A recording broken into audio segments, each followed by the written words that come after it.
So I'd like to share something with you tonight that I think is very fascinating. You know, when we speak about Judaism, it's interesting that to call Judaism a religion is the wrong term. We're not a religion. I don't know what a religion is, but we're not that. We happen to be a nation, and we're a nation that was given a Torah. And the Torah is really the means through which we can have a relationship with Hashem. That's what it is. If I were to define Judaism in one word, I would call it a relationship. It's the means to have a relationship with the Creator of the universe. The word religion sounds kind of hollow and kind of old-fashioned compared to the word relationship. Judaism is a relationship. It's the means through which we can have the perfect relationship with our Creator and the Creator of the universe. And who doesn't want that? And the whole Torah is really about establishing that relationship. That's really what it is. All of the mitzvahs are vehicles to connect ourselves more deeply to the source. In fact, the word mitzvah in Hebrew comes from the Hebrew word sevet, which means a connection. A mitzvah doesn't mean a commandment, as we often translate it. Mitzvah actually means connection. In Hebrew, the word sevet means a team, people who are joined together.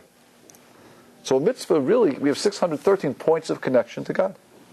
Points of establishing and building that relationship. Now, what I think is fascinating, when Hashem revealed himself to the entire Jewish nation, we know he did so in a way that the entire people witnessed him and saw him.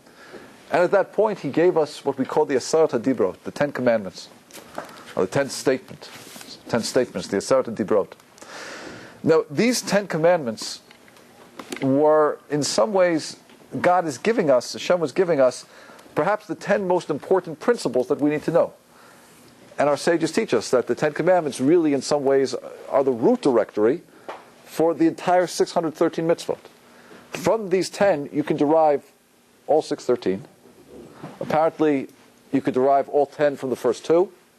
You could derive the first 2 from the first 1. You could derive the first 1 from the first word. You get the first word from the first letter. The 10 Commandments bring you back to the source of it all. So the 10 Commandments are actually the source of the entire Torah. These 10 Commandments. Now, I'm going to suggest something to you tonight. And my suggestion is like this. If the purpose of Judaism is to have a relationship with God, or to have relationships in general, because the truth of the matter is we're not able to relate to God unless we can relate to each other. How can I relate to a being I don't know if I can't relate to a being who I can see? You, my wife, my kids, my friends. So obviously Judaism is about having a relationship, whether it be between people and God. You need both. But if that's the goal, to get a relationship, to create relationships, I'm going to suggest something tonight, and that is that the 10 Commandments must be the vehicle to establish that relationship. These are the most important 10 principles God's going to give us. Why? Because these 10 principles are the principles of what we need to create the perfect relationship. So I dare say, if we analyze the 10 Commandments well, which we're going to do tonight, and if you stay with me and you follow the train of thought, you're going to see something very interesting. The 10 Commandments are really going to unlock the secret of what relationships require. And that's what God is giving us. So let's take a look. Now, let's begin this process in this way. Let's take a look at the 10 Commandments, and I'll read them to you, and I'm going to ask you to vote on them. Take a vote. Should they be included? You know, we have 613 mitzvot, 613 commandments. So, are these 10 the most important? Are these 10 the 10 you would choose? If you were the committee deciding on the 10 most important statements that you want as the declaration of Judaism, the 10 most important things that you want to give to the entire Jewish people before you give the Torah, before you give the rest of the Torah, would you pick these 10? So let's begin. Number 1. Anochi Hashem Elochecho, I am the Lord your God. Yes, no? Does it make the cut? Yeah. Makes the draft? Okay. I am the Lord your God. Which, if you think about it, it's not really a commandment. There's no command, I am the Lord your God. Because God can't command that. He's not command. All he's saying is focus on reality. God just appears before the entire Jewish people. In fact, when the entire Jewish people saw Hashem and Hashem revealed himself, it says that he died. The neshama just burst out of the body, and the body just collapsed. Normally the body can contain the soul. God makes a sort of miracle that this lowly body can contain such a lofty soul. But when God is right in front of us and God reveals himself, Hashem reveals himself, then the neshama just wants to fly out. So it said, when Hashem said, I am Hashem, the Lord your God, the souls just burst out of the bodies and everyone died. So apparently angels had to come down and resurrect them. And then God said the second commandment. Everybody died again. And finally said to Moshe, okay, you hear the rest of it. We've heard enough. It's very painful to have to die many times. But the first commandment, God says, just focus on reality. I am Hashem, the Lord your God, who took you out of Egypt. Okay, good. It makes the commandment. It's up there. Take a look up there. It's right-hand side, first one, Anochi Hashem. There it is. Okay, good. Second commandment. Lo yihiyeh eluchim acherim al panai. Don't take any false gods, no other gods. No false gods. Does it make the cut? Yes, no? But wouldn't the first one cover the... Oh, Right. beautiful, beautiful, beautiful. Obviously a heritage retreat graduate. Rabbi Kellerman, Rabbi Gottlieb, who else is out there? Right? Very good. Yeah, you got good feeling. Very good. Excellent. Yeah, I would say that's inclusive in the first one. A little bit repetitive. God says, I am the Lord your God. I just revealed myself to you. Then God has to say, by the way, no false gods. No false gods. I dare say that's repetitive. Okay, let's close up. Let's go home. That's it. Then the lecture tonight. No, it sounds very repetitive, doesn't it? It sounds very repetitive. God just reveals himself. He shows himself, and then he says, by the way, no false gods. Okay, we have to understand it. What it means like this. If somebody worships a stone, or somebody worships a rock, somebody worships a tree, that person's not an idol worshiper. That person's insane. That's insanity. You're going to bow down to a rock? You're going to bow down to a stone? They're not an idol worshiper. You should be locked up. Should be in some institution. Sorry, but you should be. That's not what idol worship was. Idol worship was as follows. Hashem allows there to be a flow to the world. What Hashem uses to flow his energy into the world, he uses the mazalot. He uses the stars. He uses the planetary system. He uses the moon. He uses the sun. So the way Hashem brings energy into the world, spiritual energy, is through the alignment of stars.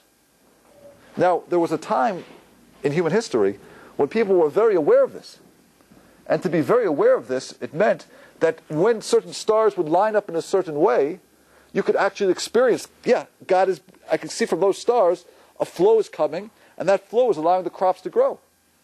You can see it. You can experience the way God uses his messengers, his agents, so to speak, the stars, in order to bring about his desire to the world. Now, there's a danger in that. You know what the danger is? The danger is that you might come, instead of worshiping God, you might come to worship the stars. That's not insanity. Insanity means if I'm just going to worship a rock. But if I understand that when the stars lined up in a certain way, it brings a flow to the world, that flow brings a direct benefit to the crops, and I start thinking, oh my gosh, that star is the source, that's not insanity. That's just not using my mind completely. You have to look behind the star and say, wait a minute, who created the star? Where's the real source of it all? That's what idol worship was. Idol worship really meant they understood the way God is using the planetary system. That's why the early idol worshippers were called Ovdei Kochavim, worshippers of the stars. See how it works? And that's why when we say to each other, for example, in Hebrew we say to each other, Mazal Tov. What does Mazal Tov mean? Congratulations or what? Good luck. Good luck, right. So I'll tell you something. To say good luck is insulting even to an idol worshiper. That's insulting. Good luck? Good luck. You go to a wedding, you see the bride and groom, you say to them, good luck. Statistically, you have a 1 in 2 chance of making it. If this is a second marriage for either one of you, it's it's about, but statistically, you're not going to go, good luck. That's what we're saying to everybody, Mazal Tov. Good luck. As Jews, we don't believe in luck. Luck is not a concept that we believe as Jews. In fact, there's no word for it in Torah. There's no word for luck. Mazal. Mazal. I'll tell you what it means. Even the word coincidence doesn't exist in the Hebrew language. Bamikra means it's called out. What's that? And the word doubt doesn't exist. Doubt doesn't exist either. There's no such thing as doubt. Doubt's a rabbinic word, right? Because doubt, right, can't even be doubt. So when we say, what's mazal? mazal in Hebrew actually means, mazal comes from the Hebrew word nozel. Nozel means, Hebrew speakers? What? A flow. Like a nozelet. Nozelet is a faucet. Nozel means something flows. It's nozel. It flows. That's what mazal is. We call the stars the mazalot. Why? Because God uses the stars to bring His nozel to the world, to flow out to the world. So when we say mazal tov to somebody, you know what we're saying? Good flow. Oh, we're saying that mazal tov. Mazal tov, say like the bride and groom, just like God is flowing to you such great blessing at this moment, it should continue the rest of your life. That's what we're saying. Mazal tov. You should continue the flow. You should continue to receive God's flow. God should continue to flow His blessing to you. That's what it means. Doesn't mean luck. Luck is not a Jewish concept. Good luck. Good luck. It doesn't work. That's what mazal tov is. Now, I say that because we have to understand, when the Torah gives a prohibition against worshiping idols, it's a real prohibition. God is saying, look, I am the Lord your God, but there should be no other gods beside me, saying, when you're going to see the flow, the energy, the nozel coming from the mazal, from the stars, don't worship the stars. Recognize that I'm the source behind it all. Don't make a mistake to look superficially at life. Look to see what's really behind it all. See how it works? So that's what you're saying when you say mazal tov. Mazal tov means the flow should be good. God should continue to flow to you blessing. That's a completely different meaning than good luck. People say good luck. They say to me sometimes, I say, I'm going to give a class now. He'll say, good luck. I think I need it. Thank you, I need luck. It's wrong. It's wrong because luck implies chance. We don't believe in chance. Mazal is a whole different meaning. Mazal tov means flow, because God uses the stars to flow to the world. And in our lives, God brings flow. Mazal, that's what it means. So that's the fear God is saying. God is saying, look, I'm the Lord your God. You just saw me. But you're also going to see me reveal my blessings in the world through the stars and the planetary system. Don't make a mistake and worship the planets. Recognize I'm behind it all. Commandment number 2. Good commandment? I think we're on track. Yeah? Good. Make sense? Good. Third commandment. Third commandment is Lo tisa Hashem elokecha l'shav. Don't take my name in vain. Now, one of the things that means is it means don't swear falsely. Don't use my name to swear falsely. Should it be in the Ten Commandments? Sounds important. It sounds important. Okay. A little redundant, I'm the Lord your God, no other gods beside me. And now God says, and don't take my name in vain. Don't swear falsely with my name. Now let me tell you what that means. It means like this. If you take an oath, a shvuah, there are 2 types of oaths you can take. One type of oath I could take is this. Let's say I go to a court and I want to deny that Reuven lent me or gave me $1 million, lent me $1 million. I want to deny it. So they say, did he lend you $1 million, right, Kraft? And I say, I'll take an oath, or someone will say, take an oath that he didn't lend me the money. And that person lies under oath to get away with $1 million. That's one type of oath you can take. Another type of oath you can take is to take an oath that this table is really a chair. Those are two types of oaths. One type of oath, you want to get away with a lot of money. Second type of oath is you want to swear that this table is a chair, or the chair is a table. Which of those 2 types of oaths do you think the Torah is referring to? When the Torah says, don't take God's name in vain. Your first one, why? Well, if somebody's referring to the chair, that means it's just insane. It's insanity, right? Good. And the first one is you're actually hurting somebody Feel, else, physically. I'm with you 100%. If not for the fact, Albina? But could it also be the second one? Because? Considering that you're trying to change the person's perspective beyond any reasonable logic. Uh-huh. Well, he's not trying to change the person's perspective. He's changing his own perspective. See, when you say that when you're trying to convince a person that easel is a chair or the table is whatever, it's more metaphorical. It's like you're trying to falsely change them. And that's a lot worse than just embezzling money from them. Because you're intrinsically changing the person within instead of just embezzling something that is replaceable. I hear the both. You're saying both saying good. So we have a choice. You're both saying both points are good. I think Yair's point is very good. Maybe God's referring to, don't use God's name to get away with $1 million. Rabbeinu is saying, look, don't use God's name to say something stupid, to say something which is false. Right? Don't use God's name for such a lowly thing. Let's take a vote. Who says Yair's right? Who says Rabbeinu is right?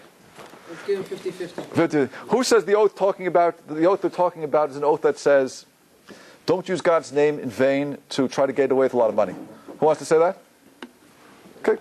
Yeah, sounds pretty good. Yeah, say it right. Who wants to say, well, Rabbeinu is saying the oath is an oath that says, don't use God's name to say a table's a chair? Who says that one? Who said they don't know? Okay, all of us, right? I mean, Yair, I'll tell you like this. I think what Yair is saying is what I would have said had I not known what the Torah is saying. What the Torah is saying is what Rabbeinu is saying. That the oath being referred to is an oath, don't swear that a table is a chair. Or don't swear a chair is a table. Don't swear in some way in which you just say a ridiculous thing. Now that's funny, because I would have said, look, if God's giving the Ten Commandments, He would say, don't use my name to try to, embezzle, to get away with something big. God's saying, don't use my name for something ridiculous. So we have to think about that, why that is so. But we'll hold it for a moment. Commandment number 4. Zuchoras Yom Shabbos Lekadesho, to keep Shabbos. Does it make it? We include it? Committee? Yeah. Shabbos, good, we like Shabbos. Chulent, Osvo, good thing. Right? Good, makes it. Habit number 5. Kaved esavicha vesimecho. Honor your mother and father. Very important. Teaches the root to respect the Root, right? All society needs that. The greatest mitzvahs are out there. One of the greatest mitzvahs. Okay, good. I'm with you. Good one. Let's go to the other side. Move to the second column, second tablet. Lo tirtzach. Don't murder. Yes? No? Included? Keep it in? Good. I agree. How about lo sinof? No adultery. No adultery? Very important. Very important. Okay. Good. Important. How about the next one? Lo signov. Lo signov means don't steal. Yes? No? There's only one problem with that. It's kidnapping. There's another prohibition in the Torah, lo sigzol, which is don't steal. Lo signov is don't kidnap. If I were God, I would give perhaps the more general commandment, which is don't steal. Why does God give that very specific commandment, which is don't kidnap? Don't kidnap. I mean, how many times do people kidnap? People steal all the time, but kidnapping, it's a very rare occurrence. And that is the 7th commandment. Lo signov means don't kidnap. I mean, I'm sorry, but I think that's a little bit too specific. I'm sorry. How often does it happen? How often does it happen? We're wondering about that one. That's not the point, though. It happens. That's the fact. Okay. It could happen. Could happen. It does happen. But perhaps maybe God should have used lo sigzol, which means don't steal in general. What's that? I believe God knows what he's talking about also. But we'll have to analyze why. Number 9. Lo sa'ana. Let's get the whole pasuk here. Lo sa'ana v're'echa eit sheker. That means don't be a false witness in a court of law. Somebody calls you to a court of law to testify. Someone needs you as a witness to come in and you saw something. Don't accept a bribe. Don't lie. Tell the truth. It's a commandment to not be a false witness in a court of law. Should it be included in the 10 Commandments? It's a good one. It goes deeper. Everything goes deeper than just what it is. It's a good one. It seems to be also very specific. How about the last one? Lo sachamod. Lo sachamod means don't covet. Don't desire. If somebody has a beautiful car, don't be jealous of it. Don't desire it. Somebody has beautiful clothing, don't desire it. Don't be jealous of it. Someone has a good job, don't desire it. Don't be jealous or desire someone else's husband, someone else's wife. Don't desire what someone else has. Lo sachmod. Number 10. Does it make it? Should it be included? Okay, I mean, I dare say it's a very nice commandment, but it's all about the heart. It's all about the human heart, right? If you have a choice of 10, you have 613 mitzvot. Would you choose that as the 10th one? It goes against the human nature, though. It's fighting human nature so much. Maybe that's why. I mean, okay, I agree with you. It's just we'll have to analyze what it's doing there. I think it's something which is so much inside the human being.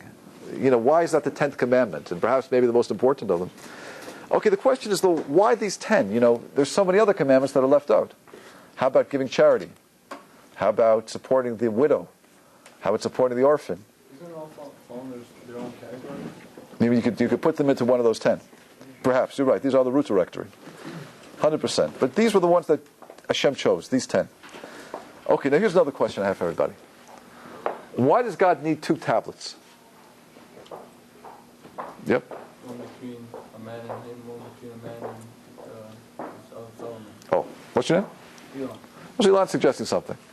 I mean, the reality is God could have written it all in a very small font, right? He could have gone to his great computer up in the sky, and he could have typed in, 0.3, 0.2, done a nice little, one of those little fancy, calligraphy fonts. And beautiful, there it is, presto, there it is on the rock, right? Yet God chose, he wants to put it on 2 tablets. And by putting it on 2 tablets, he's obviously creating some sort of natural distinction for us, separation, 2 categories. So Elon suggested the categories on the right-hand side, we see mitzvahs between man and God. And the second side, we see mitzvahs between man and man.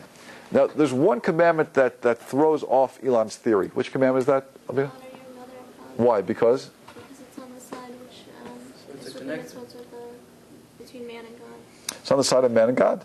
It sounds like honoring one's parents should be on the mitzvah side between man and man. True? 3 people. There are 3 parties in creation. Some say there are 3 parties in creation, man, God, and Hashem.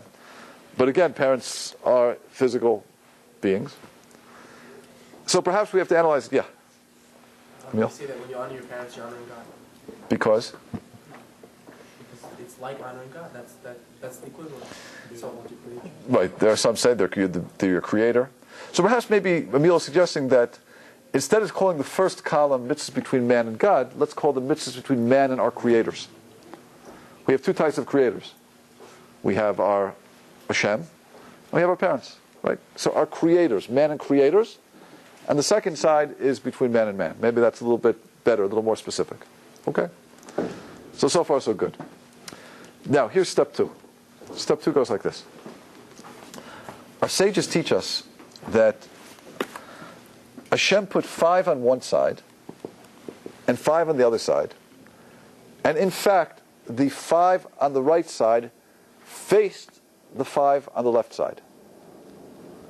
That's to say, if you line up the 5 over here, and you line up the 5 over here, 1 corresponds to 6, 2 corresponds to 7, 3 corresponds to 8, 4 to 9, and 5 to 10. That's what sages say. 5 here, that really they fold in on each other like this. So 1 and 6 are 1 unit, 2 and 7 are a unit, 3 and 8 are a unit, 4 and 9 are a unit, 5 and 10 are a unit. That's what our sages teach us. Now, what does that mean? I think it might mean as follows. We mentioned, as we began this talk, that the whole purpose of Judaism is to have a relationship with God. Is to have a relationship in general. In fact, when they asked Rabbi Akiva, they said, what's the main principle of the Torah? Rabbi Akiva said, V'ahavta l'recha kamocha. Love your fellow man like you love yourself. So that's the main principle, to love another being. That's all the Torah is included in that. To be able to relate to somebody else. So they asked Rabbi Akiva and they said, wait a minute, but wait, aren't you forgetting a whole side of the Torah? What about mitzvahs between man and God? So Rabbi Akiva answered and he said, wait a minute. God is also your friend. God is also a being. You have to relate to him. So Rabbi Akiva is really teaching that a relationship, whether between a relationship between man and man or a relationship between man and God, is really the same type of relationship. The whole purpose of Judaism is to be hafta l'recha, to love someone who's not you. Whether that means loving God, having a relationship with God, or loving another human being, having a relationship with another human being. That's the whole principle of Torah. V'ahavta l'recha kamocha. Either that recha is God or the recha is somebody else. Doesn't matter, same principle. So this is my suggestion. Perhaps we have to say that if that's the whole purpose of the Torah, to develop that relationship, to have that relationship with human beings and with God, the 10 Commandments are the ways to get there. But if these 5 that have to do between man and our creators face the ones that have to do with man, and they kind of fold in on each other like this, maybe we have to say that there are really 5 principles that govern relationships.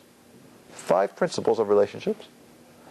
And these relationships, these principles will express themselves in the world of man and God, or man and one's creators, or it will express itself in the world of man and man. But there are 5 principles. That's all. 10 commandments, 5 principles. And let's see how that works. Commandment number 1, what is that?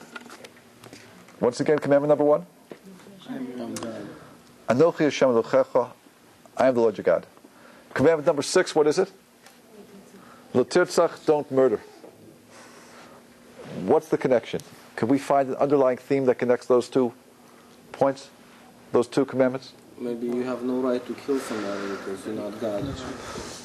So saying very good. You're killing his creation. Very good. When you kill a human being, you're actually in some ways killing God. Every human being is created in the image of God. 100%. Definitely true. We could hear a connection pretty easily. But let's analyze it one step deeper. The first commandment, God says, Anochi Hashem Elochecha. I am God. I am the Lord your God. I'm God. God's teaching us something very important about how to have a relationship with Him and with other human beings. The first thing you need in a relationship is you have to recognize the other exists outside of you. You have to realize that there's an existence to this person, and this person isn't just there for you.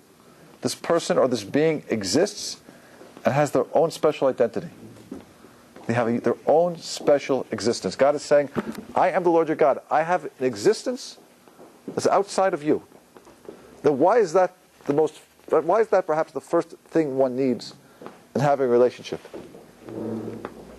I think the reason is because, in a relationship with God, you can have 2 types of relationships with God. One type of relationship is the really positive relationship, where you could say, God, you're you and I'm me, and I want to get to know you. You are so awesome, you're so good, you're so kind, you're so giving, and I want to get to know you. I'm amazed by you, I'm in awe of you. You're constantly giving to the universe at every moment. I want to relate to you, I want to understand you, I want to know you. That's a very deep, positive relationship. I want to get to know you. I want to know and love you for who you are, God. There's a negative relationship you can have with God. You know what that relationship is? Well, God, I know that I'd like to have money. I'd like to have a big house. I'd like to drive a fancy car. And I don't seem to be able to do it by myself. I know that you're the source of it all. And I better, therefore, ask you for things and get to know you, because without you, I'm not going to get what I want or have what I want. So therefore, I better start speaking to you and relating to you and talking to you. Do we hear why that might be a negative type of relationship with God? I want a relationship with God, not because I want to get to know God, because of what God can do for me. Now, that's not a bad way to start, by the way. It's not a bad way to start the relationship. God, I need you. Without you, I'm not going to make it in this world. I'm not going to get anywhere in this world. But that's not where it should end. That's the way it is, though. You don't do it for him, you do it for yourself. The reality is, he doesn't need anything from you. He wants to do it for himself. But at the end of the day, if I really want to love God, what really should drive me is I want to love God for who God is, for who Hashem is. Not just because He's the great candy man in the sky. Not just because He provides all my needs and therefore I need Him. One can almost have a relationship with God which is childlike in a sense. God, I know I need you. Maybe that's the level in itself to know you need God. I dare say maybe it's a level, at least I know you exist, I know you're there, and I need you. But that's the beginning of the relationship. That's not the end of the relationship. The end of the relationship has to be where, God, I recognize you for who you are, or at least what I am capable of recognizing, and I want to love you. You exist for who you exist as an amazing being. And it's true you do so much for me, but I want to know you. I don't want just to know you, just to get to know you because of what you give me.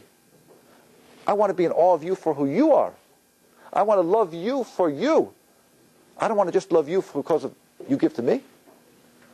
Do you hear the difference?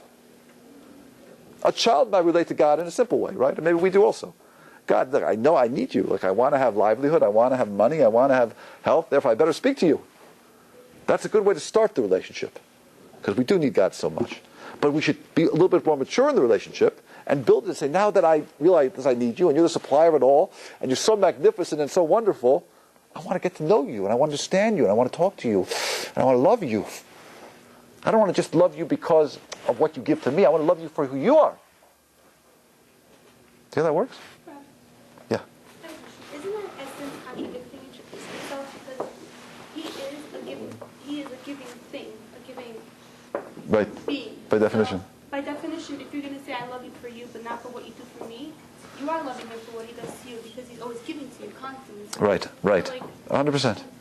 100%. And that's what I'm suggesting, Rachel, that perhaps that's that will always be an undertone in the relationship. You're always giving to me, but it shouldn't stop there. It shouldn't stop there. We see, for example, we go back to the first story in the Torah, and we have a guy named Cain, and Cain brings an offering to God. He invents this idea, God, I want to give you a gift. And God turns to Cain and says, listen, Cain, why did you give me the cheapest stuff? If you want to give me a gift, give me the best stuff. Why did you give me the cheapest stuff? That's what God says to Cain. And he's telling Cain, look, you gave me a gift, not because you appreciate me, but because you know that you need me. And I don't want that relationship with you, God is saying. I want you to give to me because you love me. You appreciate me, not because you need me. Do you have the difference? In the human world, maybe we could hear this even deeper. This like imagine, right, husband, wife, right, the guy gets married, and he's coming out of the subway, and remembers it's his wife's birthday, right? So he says, oh my gosh, it's her birthday. I didn't get her anything. And he reaches into his pocket. He has $5. So that's all he has. He's a poor guy. He doesn't have any money. He's trying to finish medical school or pharmacy school or something like that. There's no money. And so he said, but hey, you know what she really likes? She likes yellow roses. So he runs 10 blocks up Queens Boulevard, puffs and puffs, gets to a store where they sell yellow roses. He goes, how much yellow roses? It's $5 a stem. Takes that $5, right? Pays for it. Beautiful yellow rose. Comes back, puffs, doesn't have any money left for the subway even. Goes back, runs home, he's sweating and schwitzt. Comes to his wife. I just want to say happy birthday. She sees he's schwitzed and, sweaty, and he says, it's for you. She looks at yellow rose. She accepts that beautiful gift. It's a beautiful gift. Ladies, beautiful gift. It's beautiful. Because it appreciates. It's a gift. It's a gift. I appreciate who you are, and I'm giving you a gift because I appreciate you. Now, listen to it. Let's change this narrative a little bit. Now the story goes like this. He gets off the subway. Says, oh my gosh, it's her birthday. Boy, is she going to be upset at me if I don't have a gift. So what does he do? He reaches to his pocket. Goes, oh no, all I have is $5. What can I get her for $5? So he looks there. He goes, oh, Dwayne Reed, perfect. He walks into Dwayne Reed, starts looking around. Mouthwash. No. Toothpaste. We have tons of it. Shampoo. Nah. So he walks down the line. Oh, chocolates. So what does he find? He finds a big heart box of chocolates. Looks at the price. Look, $3.99. Perfect. Yeah, $3.99. So he walks up, takes it, puts it in the bag, gives the guy the $5. So happy, gets $2 change. Walks out. Comes home. He says, honey, happy birthday. Gives her the Dwayne Reed bag. She takes out the chocolate. She sees the $2.99 sticker on it. She looks at it. What does she do? She takes the chocolate, hits him on the head with it, and says, listen, that's not the type of gift that I want. Don't give me a gift because, if you don't give me a gift, I'll be upset with you. That's not a gift that I want. A gift has to be a gift that represents the fact that you appreciate me. That's the type of gift I want. That's a real gift. So they say what Cain did was Cain said to God, God, I need you. I like to have a lot of crops. I like to have a big harvest. I know without you I'm not going to have it, so I got to give you a gift. So what did Cain do? He gave the worst of his crops. And God gave it back. He said, that's not what I want. A gift has to represent that I appreciate and love you for who you are. That's what a gift is. That's when a relationship really gets solid. Now, I'm suggesting, perhaps, Rochel, that in our relationship with God, we have to build it in a way where it begins in the recognition of Hashem, yeah, I need you. Without you, I don't have anything. Without you, my kidneys don't work. Without you, I can't stand for even one moment. Without you, my digestive tract won't work. Without you, my pulmonary system doesn't work. Without you, my cardio system doesn't work. Without you, my spinal cord doesn't work, right? Without you, my cerebral functioning doesn't work. God, I need you. I need you, and I want you. I want you in my life. But that's the beginning of the relationship. After that, it has to progress to a relationship with God of, Hashem, I recognize that you exist for who you are, and you're so awesome. And I want to get to know you. I want to relate to, I want to relate to you. Now, it's always going to be that point I know you're giving to me, but I want to get back. I don't just love you because you give to me. I love you for for who you are. And that's why, in our relationship with God, you've probably noticed that Hashem leaves a lot about himself hidden. There's a lot about God that's hidden. There are many things in this world that we require emunah for, trust. Why does God create a world like that? But we don't understand God's ways all the time. Sometimes we understand, sometimes we don't understand. You know why God created a world like that? Because what really builds a relationship is when you relate to what you don't understand about God. If I'm just going to love God for what I understand about God, I'm not really loving God. I'm loving my mind's conception of God. But if I can love God for what I don't understand about Him, then I'm really loving God. That's called emunah. I trust you in what I don't understand. But that's real love. Real love means you love what you don't know about the other. And the human world also. What you really love about your spouse is not what you know. Because what you know is your mind's perception. You're loving your mind.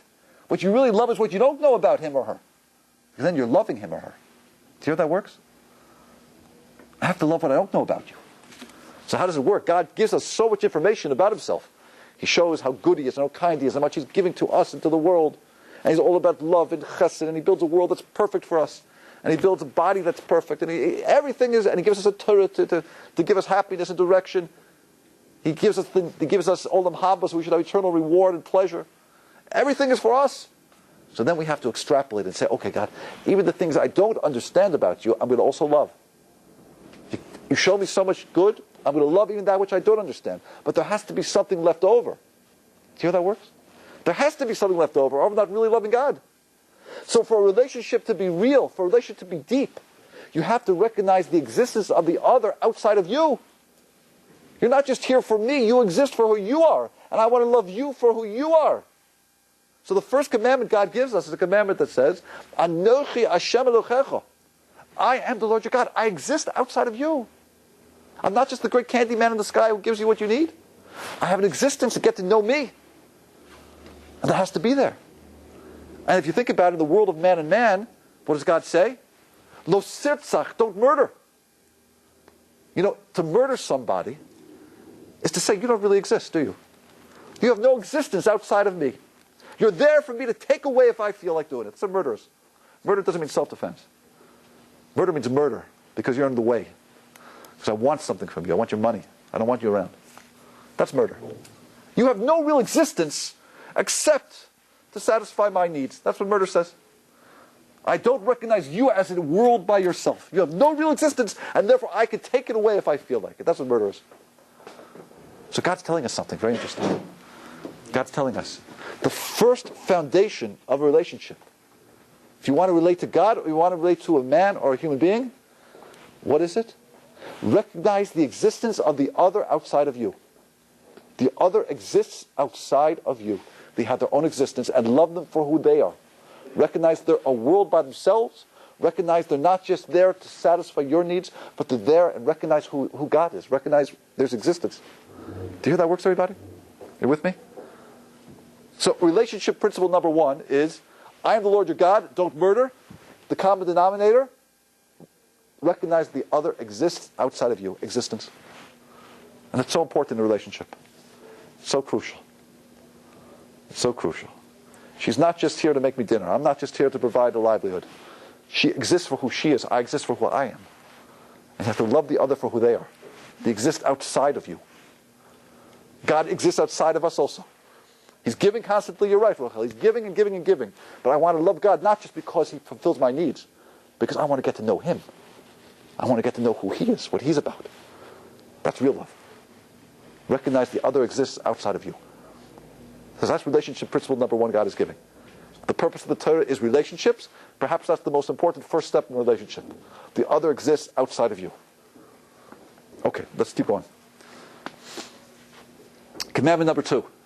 What is it? No false gods. No idolatry. Commandment number 7 is lo sinaf, no adultery. No idolatry, no adultery. These sound very similar in English, don't they? I'm sure that's not an accident.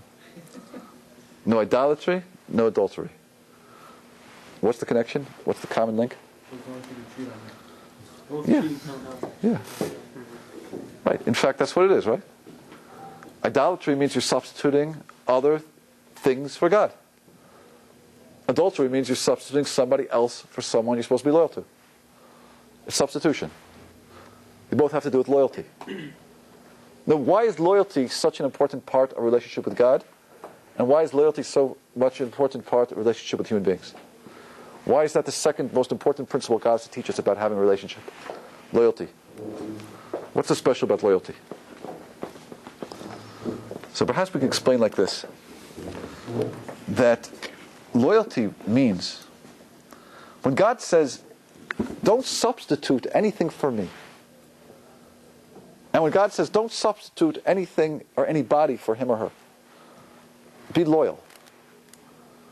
What God is saying, I'll say it like this, that we're all mature, that, our ears are pretty much generic, right? Our noses are pretty much the same, right? Our hands all have 5 fingers, our toes all have 5 toes, right? Our elbows look pretty much, right? Body parts are exchangeable. Body parts are pretty much the same. True? Pretty much. That's the reality.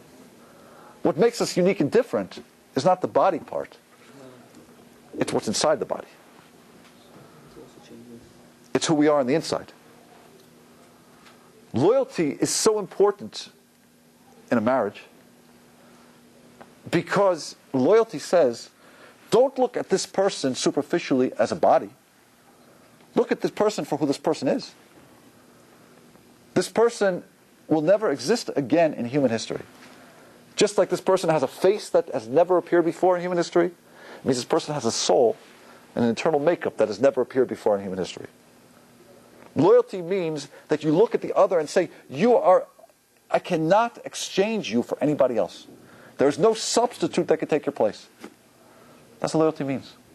Loyalty means you look deeper. You say, I can't replace you. If a person is not loyal in a relationship, basically what they're saying is, you have arms and he has arms and she has arms, so what's the difference, right? So, exchange every now and then. Loyalty means you go a little deeper. Not just a little deeper, a lot deeper. And you realize that the essence of this person is, you can't exchange it. You can't replace it. You can't substitute it for anybody. That's what it means. You look and you see that there's something totally unique about the other that you cannot replace. That's the second most important element of the relationship. The other is totally unique for who they are. You cannot exchange them. You cannot replace them. And if you're not going to be loyal, it means you're not looking deep enough. You haven't discovered anything unique about the other because you're saying, I can replace you with him or her. We're all the same. We're all just generic. So let's just exchange body parts every now and then. Excuse me if I'm going too far in this metaphor. But that's what it is. Loyalty means I'm looking deep to discover who you are. Finding the uniqueness about you. Now, in the world of man and God is the same thing. God is saying, listen, you have to look deep and discover me. Look to find me. You're going to see a lot of things in the world that might be the sort that might indicate power, and you're going to see me flow to the world in certain ways. But look deeper. Look behind it all. Realize that I am totally unique, and those are just the things that I use in order to bring my blessing out to the world. Go deeper. Always look to discover there's something about me that cannot be exchanged. Don't exchange me for anything else. Be loyal to me. Now, it's interesting, it could be in times in life, in relationships, when we don't like to go deep like this. Because it's much easier to see somebody else superficially, or just as a body. Because, you see somebody as a body, you perhaps don't have to give as much of yourself. I don't have to give so much because I'm not looking to find so much in you. Sometimes people are afraid of really being intimate because they don't want to expose themselves. They just look superficial in the relationship. Sometimes with God it's the same thing also, The more I'm going to look to discover God, the more I have to give up part of myself. God, if I'm going to look to always find you, it means I have to do what you want me to do. Sometimes it's easier to relate to the sun or the moon because I don't have to give much of myself up. I want to get the power, I want to get the flow and the energy, but I don't want to have to change my life in any way. If I'm going to look to discover God, it means I'm going to have to be bound to God. So let me just relate to something superficial like God's moon or stars or whatever it is. And in a marriage, I don't want to have to do so much for you. I don't want to have to get to know you too deeply or have to sacrifice so much for you. So let me look at you sort of superficially. You're just a body. That attitude is a very dangerous attitude. It's a very dangerous attitude. If a relationship is really going to work, a person has to be willing to go to the next step and look behind the superficial and say, there's something that's irreplaceable about you. It's irreplaceable. To go there sometimes is a little scary. A little scary sometimes. But that's what God is saying. There has to be loyalty. Step number 2 is there has to be loyalty in a relationship. Let's look at the third principle. Principle number 3. What's the third commandment? Don't take God's name in vain. Don't swear this table is a chair. The 8th commandment is lo signo, don't kidnap. What's the connection?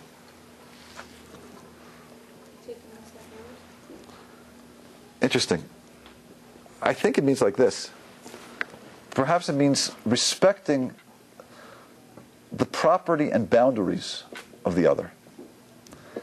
Now, I think it means like this. Sometimes what happens in relationships, in all relationships, is you get very close to somebody, and by getting very close, you tend to lose boundaries a little bit. You sometimes see this, let's say, with teenagers. Teenagers sometimes get very excited over the fact that they get close to a friend. And all of a sudden, when they see the friends, they say, oh, you're so stupid, you're such a dope, you're such a klutz, they use words like this, right? Or, you're such a spaz, I don't know. You're retarded, and they start, you're so dumb, like, right? You hear teenagers talk like that. And the reason they talk like that, I think, is because they get excited over the fact that they feel close to somebody. Like, really close. We could really, just tell it as it is. Best friends. What? Best friends. We're so just friends, you could just say it as it is. Say whatever you want, you're so stupid, As we mature in life, we realize that, we totally grow out of our teenage years, and we realize that those statements don't help a relationship, they harm a relationship. Because as you get very close to somebody, what you have to do then is you have to set up special boundaries. You have to preserve the relationship by being very careful how you treat the other. Just because you're so close doesn't mean you can say whatever you want. No, that hurts the relationship. When you get close, you start creating boundaries where you start really respecting the other more. You show respect. This is yours. It's okay if I use it. Do you mind if I borrow this? Yeah. Those type of statements show respect for the other's property. This is yours. And that builds the relationship. In other words, sometimes when we get close, the first tendency is we become so ecstatic over the fact that we feel so, intimate. So what do? We just sort of crash on everybody's boundaries, and we start, we tend to say things which can be hurtful and disrespectful, and that's very harmful in a relationship. There's a point, certainly in husband and wife, where you get really close, but you got to step back and really respect each other's property. Respect, this is yours, this is mine. We own it together, but it means I'm going to be careful. I'm going to ask you, can I use it? Because I respect you. By setting up boundaries demonstrates respect for the other. I acknowledge you exist. I acknowledge you're somebody special. I'm very careful how I treat your property. That demonstrates boundary and respect. Now, I'm not suggesting that means we're supposed to be, it's formal, or super formal, and, but, even with kids sometimes, It's a very healthy relationship with a father and a daughter or a son. When you say to them, like, it's okay if I borrow your basketball. Dad, you bought me the basketball. Technically, you own it. It was your gift. Yeah, true. But I'm demonstrating that I value this relationship. By the way, I value your property. I care about your property. This is yours. I'm not going to trample on it. I respect the boundary. I respect you. It's very healthy in a relationship. So that's what I'm saying. Teenagers tend to be so ecstatic over the fact that there's intimacy. Well, I finally have a friend, so excited. So you're so dumb, you're so stupid. You hear them talk like that. You're such an idiot. Yep. Don't try that in marriage, right? Don't try it. Don't try it. It doesn't work. It's not good for it. It's not good. It's not good. I don't think so. Depends on the couple. Something they can do it, get away with it, but it needs to be tempered with a lot of respect for this is your stuff. This is my, I respect. And even if the person says, like the person, I asked my kid, can I borrow your basketball? Abba, of course. Like, what are you asking me for? There's no. But the question demonstrates I respect your property. I respect you. I respect there's a boundary. I'm not going to trample in on you because I respect you. So God is saying, relationship principle number 3 is respect boundaries. In the world of man and man, let's go there for a second. Lo signal, don't kidnap. If there's any property which is ours, perhaps in the extreme way, what is it? Our bodies. Right? Respect the other person's property. Don't steal. Don't steal his body, even. Right? That's how far you have to go with this. That's ultimately our property. If it's God's property, but if there's anything we feel is ours, that we own, it's our body. To steal somebody, to kidnap, you're the ultimate violation. You stole him. Respect property. Respect what's his. In the world of man and God, God says, don't swear this table's a chair. Don't take my name and trample on it. Don't take my name and bring it through the mud. Respect what's mine. I know you want to fuse with me. I know you want to get to know me. I know you want intimacy with me. You want to love me. But the way you'll love me, the way this relationship will really work, is when you show respect towards me. Respect what's mine. Boundaries. I have my name. Don't trample through the mud and violate it and use it for such ridiculous things to swear that a table's a chair. Respect what's mine. So I think relationship principle number 3 is respect boundaries. So we're together so far? Relationship principle number 1, recognize existence of the other outside of you. Relationship principle number 2, loyalty. Look deep to see this person is unexchangeable, or God is unexchangeable. Relationship principle number 3 is respect boundaries. Create boundaries. Boundaries demonstrate respect. Relationship principle number 4. Well, let's see. What's commandment number 4? Zuchos Yom Shabbos L'Kadosho. Keep Shabbos. Relationship principle number 8. Commandment number 8 is. Excuse me. Number 9 is. Number 8. Where are we? Number 9. 4 to 9. Is what? Lo sa'ana eid sheker. Don't be a false witness in a court of law. Keep Shabbos. Don't be a false witness in a court of law. What can possibly be the connection between those two? What's the connection? Keep Shabbos. Don't be a false witness.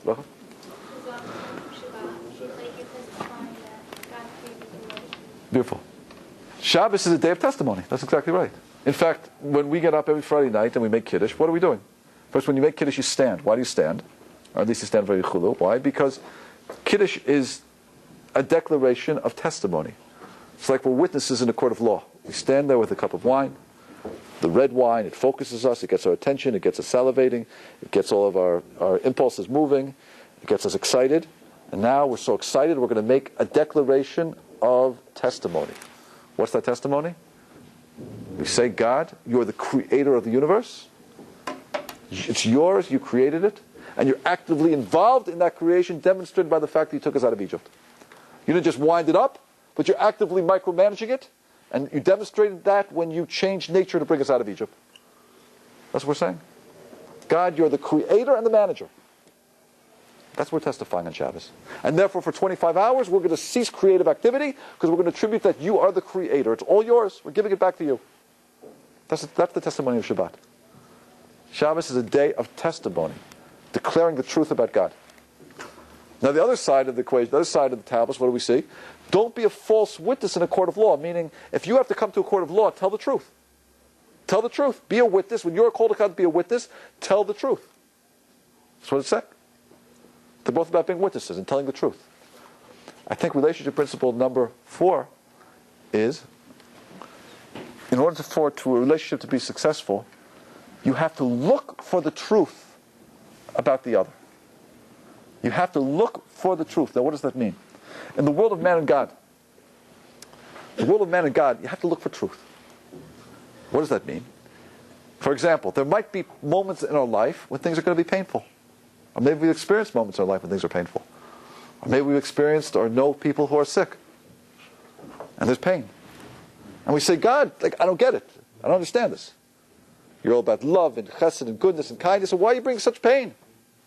You're a cruel God, Or you say to God, listen, I'm not going to love you or relate to you. Why? Because I don't understand how could little children suffer like that? I dare say that's not being truthful. You know why? Because truth in Hebrew, emet, our organization, the word emet is aleph mem taf. It's the first letter of the Hebrew alphabet, it's the middle letter of the Hebrew alphabet, it's the last letter of the Hebrew alphabet. Meaning truth means you look at the whole picture. You don't just look at one little incident. That's not truth. That's sheker. That's a lie. In fact, sheker, which means a lie in Hebrew, is shin kuf resh. Those 3 letters are right next to each other in the Hebrew language. Actually, in the wrong order. Kuf resh shin, shin kuf resh. But they're right next to each other in the language. Why? The alphabet. To show that falsehood means you're looking at one little spot. That's falseness. That's sheker. That's a lie. Truth means you see the picture. See perspective. Beginning, middle, end. God, I don't understand this pain. You're cruel. I don't want to get to know you. Oh. That's a lie. For most of my life, for 24 hours a day, every cell in my body works. My digestive tract works. My pulmonary system works. My cardio system works. I've had clothing. I've had food. I've had shelter. I've had warmth. I've had love. I've had t-shirts. I have a spinal cord. I'm able to walk. I'm able to move. I'm able to taste delicious foods. God, there's so much goodness in my life. There's so much goodness. Okay, right now something is painful. But I have to look at that pain in the context of all the good. That's truth. If you want to love God, you have to be truthful. You have to look to see that the pain in our life is usually only temporary and is the minority of our experience. Even the Holocaust, with all of its pain and all of its suffering, it was a 5-year period of human history. 1940 to 1945. It was a terrible period, don't get me wrong. But let's be honest, God, that's not the way Hashem chooses the world to be conducted most of the time. Most of the time, there's love, chesed, and goodness. And so God sometimes brings din, justice. Okay. But we have to see the context of all the goodness and love. Everything in our lives are like that. And we see people who are in pain or suffering. I remember Rabbi Schwab. I knew him very well. Rabbi Schwab was a great Rav in America. And when he was 70 or so he lost the ability to walk. And so they asked him one time, and they said to him, how do you deal with the fact that you can't walk? I remember he used to come to summer camp where I was up, and, we used to push him in his wheelchair. And he said, listen, he said, for 70 years of my life, God gave me legs. So now God's choosing to take away my legs. He said, but 70 years he gave me legs. I had the gift for 70 years. So now there's going to be a short period of my life where I don't have them. He's understand the loss of his legs in the context of all the goodness that God gave him. That's all. That's why we have to experience it. That's truth. You want to love God, you have to be truthful. If you're just going to focus on one incident and use that to reject God and say, God, you're cruel and I don't want a part of you, that's not truthfulness. That's a lie. That's sheker. That shouldn't give phrase. Yeah. Pretty much like with life. I mean, you have your you have your good stuff and your bad stuff. I mean, you can't just have one without the other. Right? Is that what you're saying? I'm saying most of it's good. Yeah, most of it's good, but and even when it's bad, there's good. I mean, if you take this life, and you live it, you also have to accept other things. You have to, in other words, you have to understand that yet God uses pain. I mean, it's not really tonight's lecture. We talk about sometimes. Hashem uses pain to teach us. It wakes us up. It makes us realize that we have limited time. It does a lot to undo any blemishes we might have in our soul. There's a lot of good that pain accomplishes. But we have to understand that even when we go and experience pain, it's a very small percentage of the non-pain that we experience in life and the goodness that God gives us. And even when we're experiencing pain, there's also so much goodness. You can't be a descendant of Israel if you don't have suffering in your life. Can't what? Be a descendant of Israel. Can't be descendant. But even God's pain is a manifestation of His love. You have to understand that's always love. But sometimes it hurts. But we have to understand that even when we experience things that we don't necessarily like, truth means that we look and we see the whole picture. That's truthfulness. Now, in the world of man and man, it's the same thing. You know, probably the most important mitzvah between man and man is heavy dan es kol adam lechavschos. Judge favorably. But when a rabbi say judge favorably, they say it in a very interesting way. They don't just say judge favorably. They say it in Hebrew, heavy dan es kol ha'adam, and judge the entire person favorably. Do you hear the difference? Judge the entire person favorably. Okay, so the person said something nasty, you know, the person didn't pay me back, you know, the person forgot to call me. Look at the whole picture. Look at the whole picture. He's a good person. The person always does so much good for you, so much kindness for you. So they made a mistake. They forgot to call. Yeah. They made a mistake. They were a little upset that day. They said something they shouldn't have said. They were in a bad mood. Judge it in the context of the whole person. That's how we want to be judged. We're not bad people. We get bad moods sometimes, right? So then we eat, we don't feel so good, we're a little tired, you know, a little upset, a little stressed out. Okay, I shouldn't judge the whole person. Give the benefit of the doubt. Give the benefit of the doubt. You want to have a relationship with somebody? Look for what's true about the other person. Don't focus on one little detail and say that's the person. No. Look for truth. Truth means aleph mem tov, the whole picture. Look at the whole entirety of the human being. So much good in you. Okay, you said a silly thing. Let it go. That's truthfulness. You want to have a truthful relationship? You want to have a relationship? You got to look for truth about the other. Look for truth about God. You love God. Look for the truth in the other. Look for the whole person. You love the other person. That's what it means to look for truth. That's why it's relationship principle number 5. Zuchos Yom Shabbos. Shabbos, testify truthfully about God. Lo sa'ana. Don't testify falsely in a court of law. Which really means by human beings. Don't testify falsely. Don't look for falsehood. Look for truth. Speak truth. Look at the whole picture. So I think relationship principle number 4 is you got to look for what's true about the other. If you don't look, you're not going to have anything. You're bothered by little details, bothered by little things. It's not going to help. Look for what's truth about the other.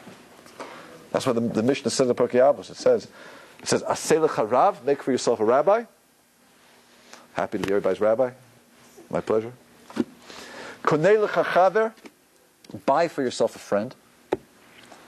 Friends are very important. Spend money on your friends. Buy the birthday presents, take them out for dinner. You need friends. And then the Mishnah says right at the end, it says, "V'hevi dan l'kol adam l'chavschos," and judge favorably. So everybody says, what's that doing there? Make for yourself a rabbi, acquire for yourself a friend, and judge everybody favorably? So everybody explains like this. If you want to have a rabbi, you have to judge favorably. Because a rabbi won't be perfect. But you want to have a rabbi, it's good to have a rabbi. You've got to judge him favorably. He's going to make mistakes also, he's human. You want to have a friend?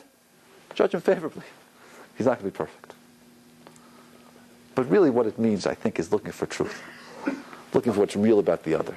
He's a good person, she's a good person. She made a mistake, he made a mistake, that's it. God is constantly flowing kindness. Any pain in our life? It's a small amount of what God gives. A small amount. Look for truth. Yeah. What about for those times when some people actually have more pain and stuff than happiness? Okay, so still I think you have to look for the truth. Truth also means that we understand that everything that God does is purposeful and good. And even that pain is so purposeful and good. So it's like a surgeon who's performing an operation. It might be painful, but it's so purposeful and so good. So the pain I'm experiencing right now, maybe I'm really experiencing it, and it's a big part of my life. But I know it's a manifestation of God's love. That's also being truthful. By definition, God only does things which are pure love, and only the best possible good. That's also being truthful. Okay, let's go to relationship number 5. Relationship principle number 5, I think this is the most important one. Kovides avicha v'yasimecha, honor your mother and father. Lo sachemo, don't covet. what can possibly be the connection between those two concepts? What can possibly be the connection? Any suggestions?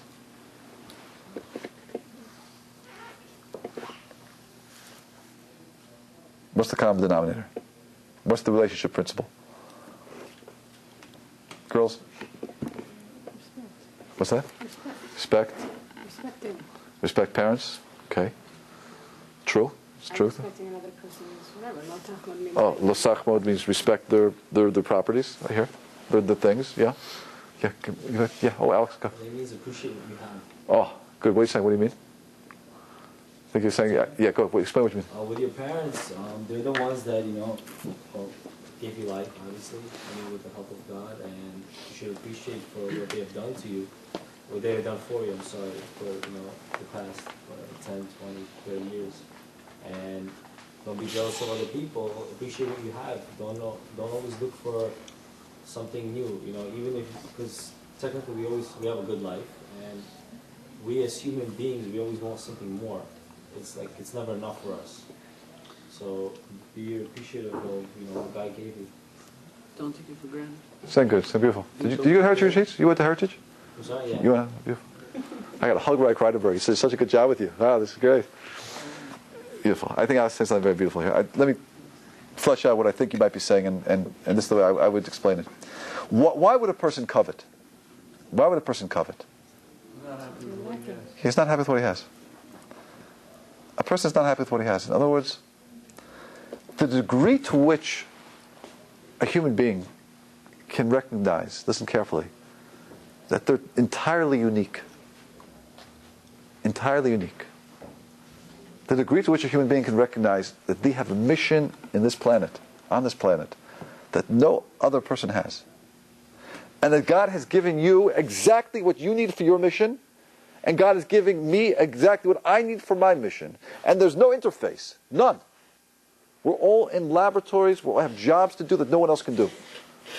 The degree to which a human being can appreciate the uniqueness, that I am totally special, and I have a special and unique job in this world, I dare say the degree to which a person will not desire what someone else has. A person will only desire what someone else has when they feel, look, I don't have anything special about me, so why should you get everything? Why should you get the nice car? I want your car. The person says, wait a minute, I have my own job to do. I have my own mission. And therefore, I don't need what you have. You have what you have. Great. I have exactly what I need for my mission. Lo sachamot is really saying, when it's saying don't covet, it's really saying look at yourself and appreciate that you have a specialness that nobody else has. And you don't need what anyone else has. And don't desire what they have. Because they have what they need for their mission. And you'll get what you need for your mission. And your mission is so unique and so special, it doesn't matter at all what anyone else has. There's no interface. Zero. It says in the Gemara, right? A person can't touch what's been apportioned to his friend, even up to a hair's breadth, it says. You have what you have and I have what I have. Because you have your uniqueness and I have my uniqueness. So if a person covets and desires, I want what you have, it means a person doesn't really appreciate they have anything special.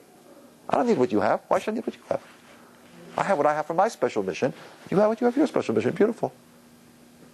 Coveting is really the antithesis, the opposite of appreciation that you're unique. See how that works? Now, how does that relate to honoring parents? A little bit hard. How does that relate to honoring parents? You know, the mitzvah to honor your parents in the Torah is a very unique mitzvah. It's almost extreme in what the Torah says. The Torah never says you have to like your parents. It says you have to honor them. What does it mean to honor them? You have to give them respect. It means you have to make sure they're fed, they're clothed, they have food, they have a place to sleep. Don't send it to nursing home. What's that? Don't send it to nursing That's home. right. Yeah, maybe. But you have to make sure that they have what they need. That's what it really means. Now, hopefully in life, the fact that these people have given to you more than any other two human beings you'll ever meet in your life, that should engender a feeling of gratitude and love and a desire to want to give back and to be close. And normal human beings and healthy human beings feel that way. And therefore the relationship should be wanted, very deep and very warm and full of love. But the commandment doesn't say to love them. It doesn't say to like them. You got to honor them. Now why is that? The reason why, it's very extreme even how far it goes. The Gemara describes certain cases where a certain rabbi is giving a class, shiur lecture. His mother comes up to him in front of the whole lecture hall and spits in his face. And he has to remain silent. Respect.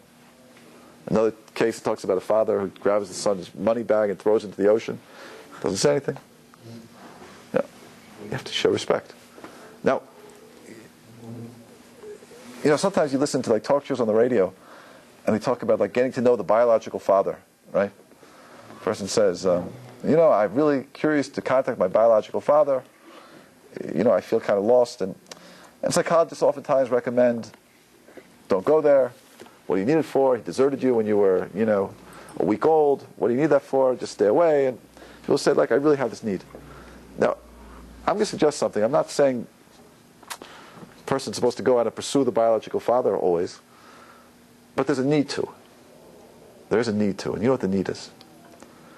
The mitzvah to honor parents and give respect to parents is such an important mitzvah because when I give respect to them, I'm acknowledging that they were the two human beings who brought me here.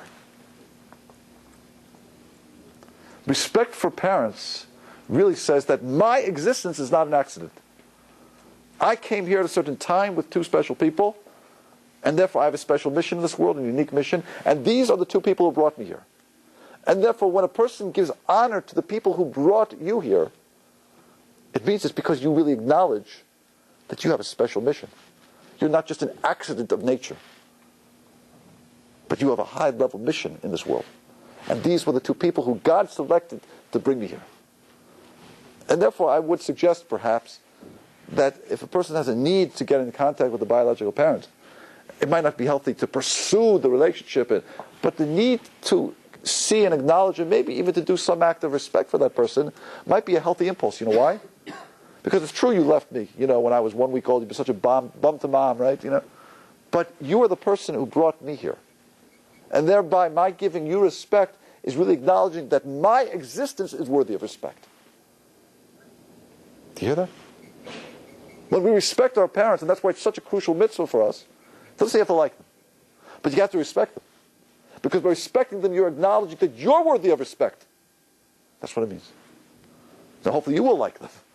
Naturally, you should like them. You should love the people who do so much for you. God created that way, us in that way. That more people do for us, God does for us. We have a natural desire to give back. But it's such a crucial mitzvah. Because respecting the people who brought us here means that you're important. Now, do you hear the connection?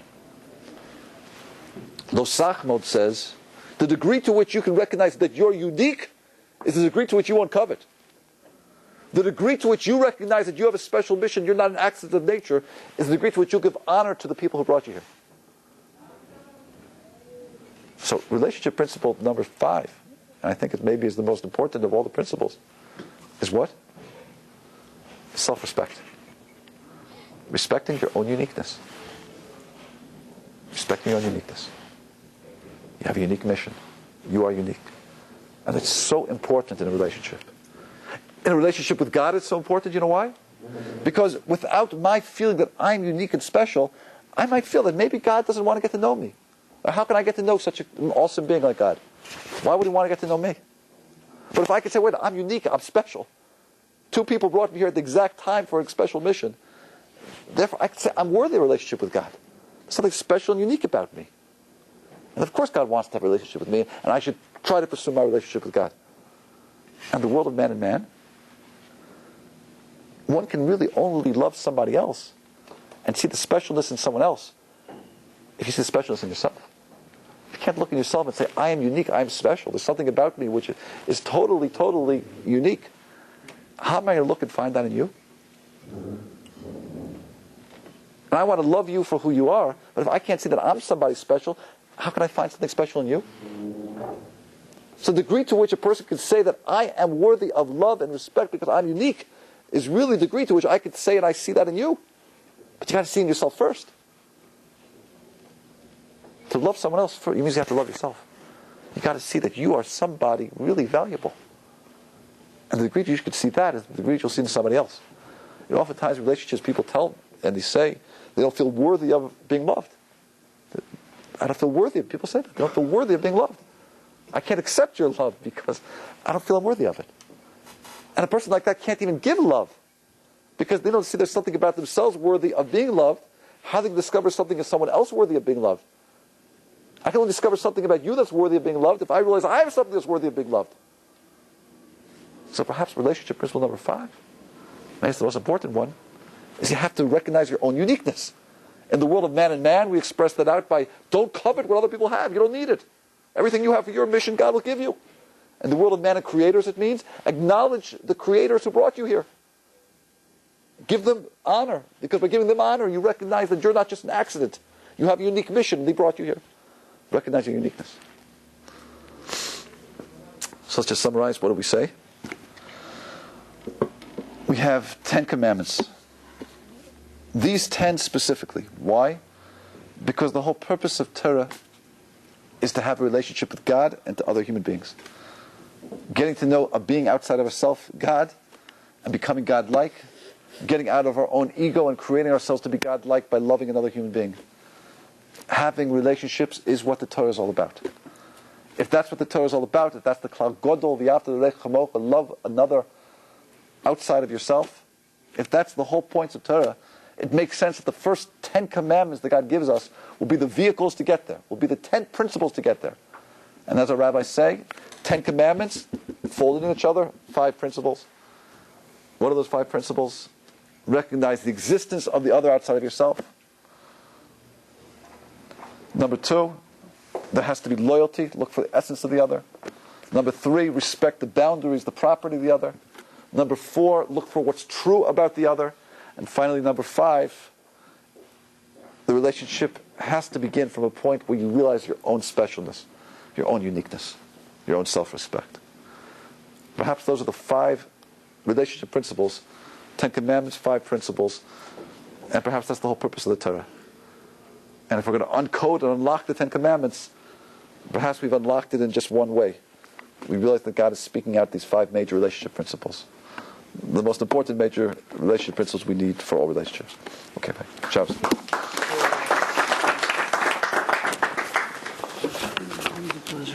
How you doing? Good to see you. Good to see you too. I'll see you soon. Yeah, see you. Okay. How you doing? Good to see you. Good to see you. What's your first name again? Raphael. Raphael. Good to see you.